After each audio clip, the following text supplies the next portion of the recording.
नमस्कार प्यारे विद्यार्थियों, सीपी सर की क्लास में आप सभी का हार्दिक स्वागत है। विद्यार्थियों, आज की इस क्लास में हम आपकी क्लास 12th राजनीति विज्ञान एनसीईआरटी का जो सिलेबस है उसमें आपकी समकालीन विश्व राजनीति जो पुस्तक है उसका 5वां अध्याय समकालीन विश्व में सुरक्षा, इस चैप्टर के इंपॉर्टेंट प्रश्न आज हम करने वाले हैं। इस चैप्टर में आपको मैं ऑब्जेक्टिव प्रश्न भी करवाऊंगा और रिक्त स्थान वाले प्रश्न भी आपको मिलेंगे, वन लाइनर प्रश्न भी आपको मिलेंगे। और विद्यार्थियों, मुझे पूरी आशा, पूर्ण विश्वास और पूरा उम्मीद है कि इनमें से कई प्रश्न आपको बोर्ड परीक्षा में नजर आ सकते हैं। तो ये क्लास आपके लिए बहुत इंपॉर्टेंट है। भले ही आप किसी बोर्ड से हो, चाहे आप सीबीएसई बोर्ड से हो, चाहे आप एमपी बोर्ड से हो, यूपी बोर्ड से हो, राजस्थान बोर्ड से हो, जहां पर भी राजनीति विज्ञान एनसीईआरटी का सिलेबस लगता है उन सभी बच्चों के लिए क्लास है वो अति महत्वपूर्ण है। तो आपके बोर्ड की परीक्षा है वो काफी नजदीक है। तो आज हम आपके समकालीन विश्व में सुरक्षा वाला जो चैप्टर है उसके इंपॉर्टेंट प्रश्न आज हम करने वाले हैं। तो क्लास को शुरू करने से पहले आप लोगों से एक रिक्वेस्ट रहेगी कि यदि आपने अब तक हमारे YouTube चैनल को सब्सक्राइब नहीं किया है तो प्लीज आप इसको सब्सक्राइब करें, हमारे परिवार के आप सदस्य बने। आपको 12वीं क्लास से संबंधित बहुत सारा स्टडी मटेरियल है वो इस चैनल पर आपको मिलता रहता है। और विद्यार्थियों, अगर क्लास आपको अच्छी लगे तो इसको लाइक जरूर करना और कमेंट बॉक्स में ये आप जरूर बताएं कि आप ये वीडियो कहां से देख रहे हैं, और कम से कम एक मित्र के साथ इस क्लास को जरूर शेयर करें ताकि उनको भी कुछ हेल्प हो सके। तो चलिए आज की क्लास को आपका कीमती समय न गंवाते हुए शुरू करते हैं। तो एक बार फिर से मैं आपके लिए रिपीट कर देता हूं कि आज हम आपकी समकालीन विश्व राजनीति विज्ञान की जो पुस्तक है उसके 5वें अध्याय समकालीन विश्व में सुरक्षा, इस चैप्टर के इंपॉर्टेंट प्रश्न है वो करने वाले हैं जो बोर्ड परीक्षा की दृष्टि से अति महत्वपूर्ण है। अब देखिए, सबसे पहले हम करेंगे वस्तुनिष्ठ प्रश्न कि इस चैप्टर से कौन कौन से जो ऑब्जेक्टिव प्रश्न है वो इंपॉर्टेंट हो सकते हैं। तो वो आप देखिए, सबसे पहला प्रश्न क्या है कि रासायनिक हथियार संधि कब हुई। रासायनिक हथियार संधि, 4 ऑप्शन आपके सामने हैं। तो बिल्कुल, रासायनिक हथियार संधि कब होती है? ये होती है ऑप्शन नंबर 1 1992 के अंदर। दूसरा प्रश्न देखिए, ओसामा बिन लादेन के नेतृत्व में अलकायदा नामक समूह के आतंकवादियों ने 11 सितंबर 2001 को कौन से देश पर आतंकवादी हमला किया था? देखिए, 11 सितंबर 2001 जिसको हम 9/11 की घटना कहते हैं, और ये हमला किस देश पर किया गया था? तो ये हमला संयुक्त राज्य अमेरिका, तो अमेरिका पर यह हमला किया गया था। तीसरा प्रश्न देखिए कि वैश्विक ताप वृद्धि से अगर समुद्र तल का जो जल स्तर है वो 2 मीटर ऊंचा उठता है तो कौन सा देश है वो सागर में समा जाएगा, यानी पूरी तरीके से डूब जाएगा? तो वो देश है ऑप्शन नंबर 1 मालदीव। यानी अगर तो सी लेवल है वो 2 मीटर तक ऊंचा उठता है तो मालदीव है उसका नामो निशान तक क्या हो जाएगा, इस दुनिया से मिट जाएगा आगे आने वाले सालों में। चौथा प्रश्न देखिए, विश्व में सर्वाधिक जनसंख्या कौन से देश में है? सबसे ज्यादा जनसंख्या कौन से देश में है?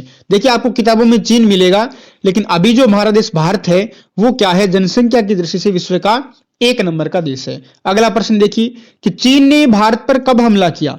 चाइना ने भारत पर कब हमला किया था? तो चीन ने भारत पर कब हमला किया था? चीन ने भारत पर हमला किया था 1962 के अंदर। कब किया था? 1962 के अंदर। अब देखिए, अब हम करते हैं आपके रिक्त स्थान की पूर्ति वाले प्रश्न, यानी आपको फिल इन द ब्लैंक प्रश्न है, उनमें आपको अपना उत्तर बताना है। तो देखिए, भारत ने सन में पहला परमाणु परीक्षण किया।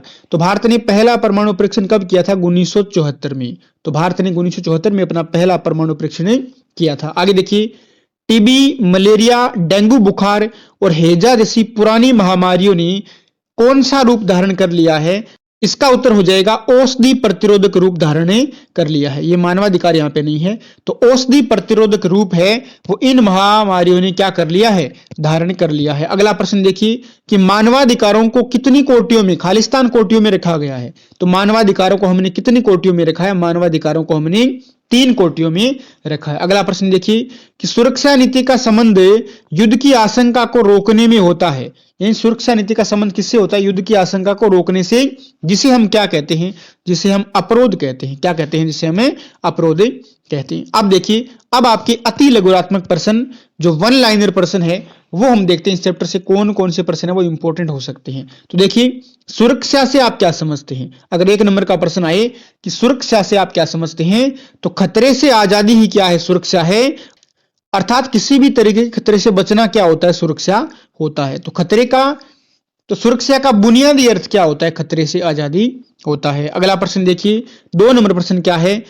सुरक्षा की पारंपरिक धारणा में किसी देश के लिए सबसे बड़ा खतरा किसे माना जाता है?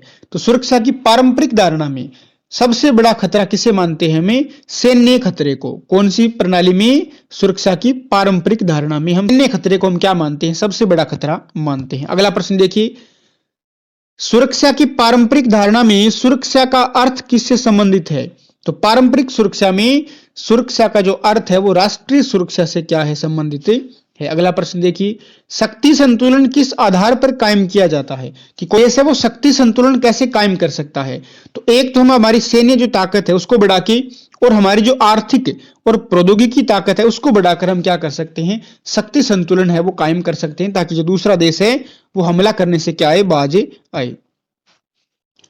अमेरिका पर अल कायदा के आतंकवादियों ने कब हमला किया था? हमने अभी प्रश्न देखा, कब किया था?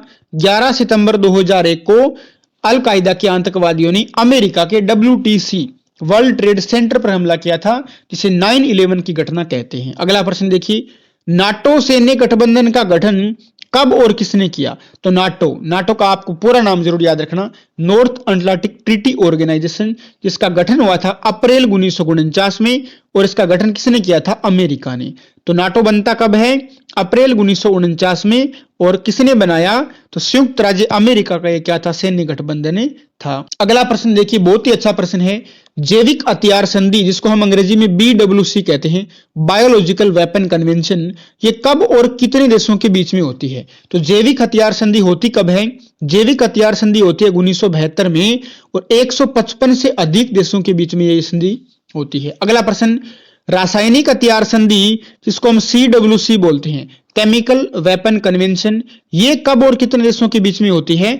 तो CWC है वो 1992 में होती है, और 181 से अधिक देशों के बीच में ये संधि है वो होती है।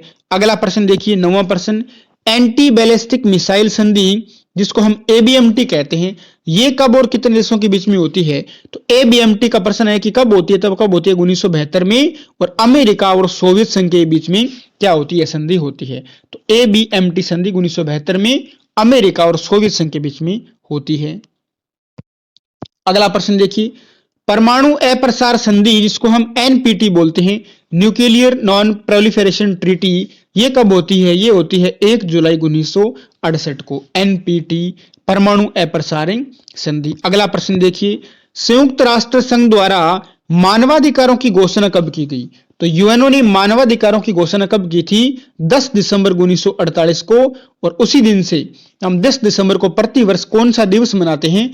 तो मानवाधिकार दिवस हम कब मनाते हैं?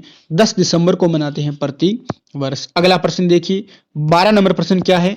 संयुक्त राष्ट्र संघ ने मानवाधिकारों की कितनी और कौन सी कोटियां निर्धारित की है? तो मानवाधिकारों की कितनी कोटियां हैं? ये प्रश्न आए तो आप बता सकते हो 3 कोटियां हैं।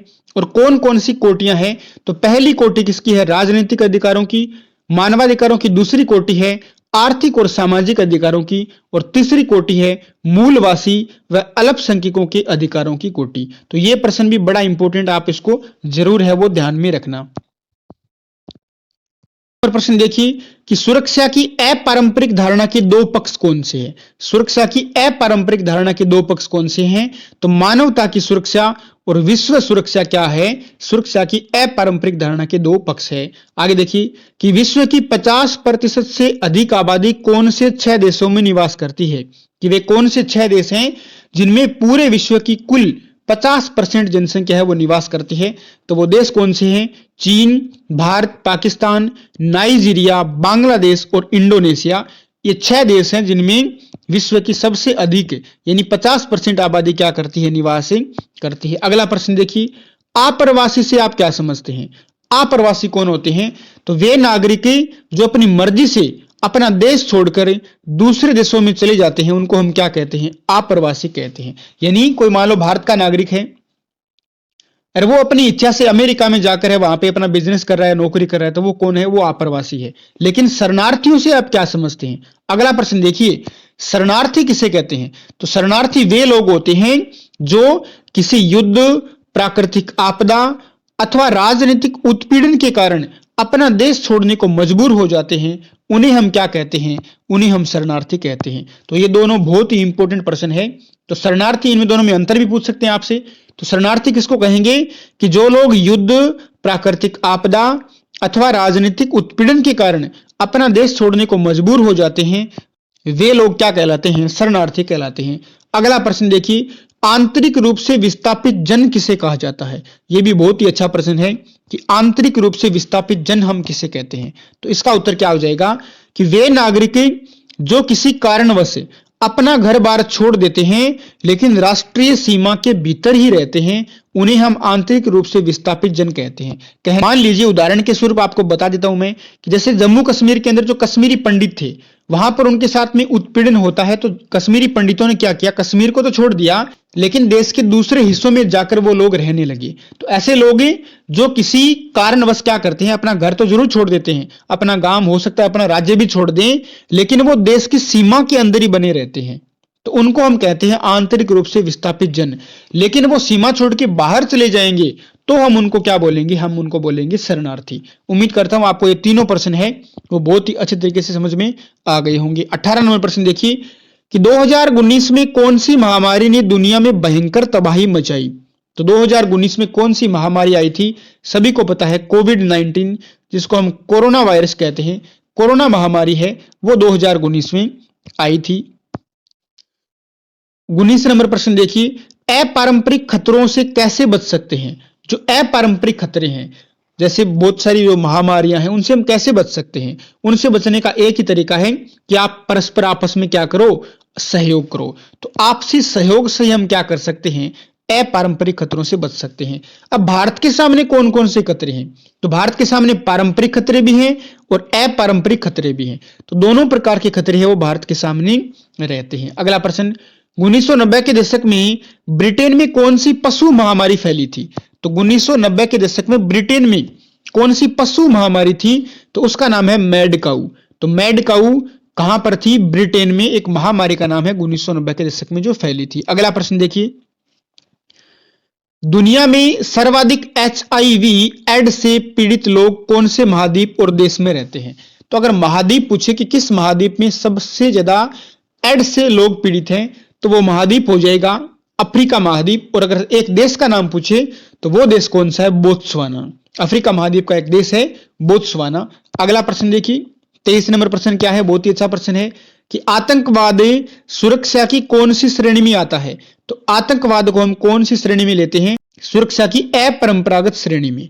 तो सुरक्षा की अपरंपरागत श्रेणी में कौन सा आता है? आपका आतंकवाद आता है। अगला प्रश्न देखिए, 1994 में रवांडा एक देश का नाम है, कौन कौन सी जनजातियों के बीच में हिंसक संघर्ष हुआ था? तो रवांडा में 1994 के अंदर दो जनजातियां थी, दो ट्राइब थी, जिनके बीच में हिंसक क्या होता है? संघर्ष होता है। तो वो दो ट्राइब कौन सी है? एक तो है तुत्सी जनजाति और एक है हुत्तू जनजाति। तो तुत्सी और हुत्तू जनजाति के बीच में रवांडा में 1994 के अंदर क्या होता है? हिंसक संघर्ष होता है। अगला, जो कि हमारी आज की क्लास का अंतिम प्रश्न है, सुरक्षा की दो धारणाएं कौन सी है? तो सुरक्षा की दो धारणाएं पूछे तो एक तो हो जाएगी आपकी पारंपरिक धारणा और दूसरी है अपारंपरिक धारणा।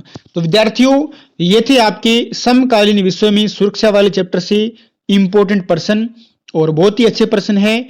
आप इनको अच्छे तरीके से तैयार करें और आगे आने वाली क्लासों में हम आपके जितने चैप्टर बच गए हैं उन सभी के इंपॉर्टेंट प्रश्न है वो करने वाले हैं। और भी आपको बहुत सारा जो राजनीति विज्ञान से संबंधित जो स्टडी मटेरियल है वो आपको मिलेगा। साथ ही मैंने प्रत्येक चैप्टर के इंग्लिश के ओनली वन आंसर की सीरीज भी स्टार्ट कर रखी है। तो यदि आपको अंग्रेजी में प्रश्न याद नहीं होते तो आपको मैंने एक चैप्टर से एक प्रश्न करवाया है, तो वो प्रश्न तो आप कम से कम जरूर तैयार करें। तो प्लेलिस्ट में जाके आप उन क्लासों को भी अटेंड कीजिए। और विद्यार्थियों, अगर आपको क्लास अच्छी लगी हो तो इसको आप प्लीज शेयर जरूर करें।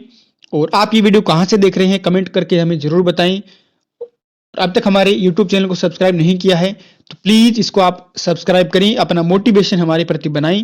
विद्यार्थियों, मिलते हैं अगली क्लास में, तब तक के लिए आप ऐसे ही आगे बढ़ते रहिए, पढ़ते रहिए। जय हिंद, जय भारत, टेक केयर।